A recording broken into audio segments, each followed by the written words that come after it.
Classico colpo di cannone alle 9 di domenica mattina darà il via alla 45esima edizione della Vogalonga a Venezia. Si punta ad arrivare alla partecipazione di 2000 imbarcazioni, tutti a remi.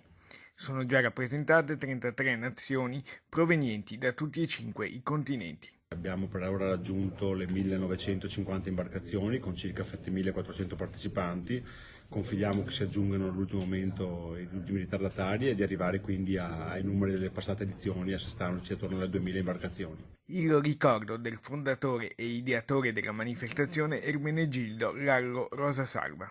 Per quanto riguarda la Vogalonga, nella mia testa è rimasta quella originale del 75, quando l'abbiamo ideata e organizzata. Il percorso è rimasto quello. Quanti non residenti in città arriveranno a Venezia per godersi la giornata dovranno però fare la massima attenzione a rispettare le indicazioni anche nei giorni immediatamente precedenti alla manifestazione.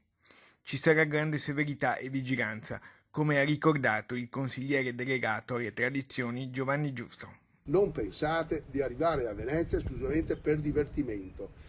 Siete su una zona di mobilità ed è il traffico acqueo veneziano, a cui dovete attenervi rigorosamente alle regole. C'è ancora spazio per un appello. Per un giorno magari, almeno un giorno, ricordiamoci che molti di noi devono tutto a Venezia e magari in quel giorno, in un giorno, dimostrare di ricordarselo e quindi mantenere quello che è il rispetto e cercare di non far onde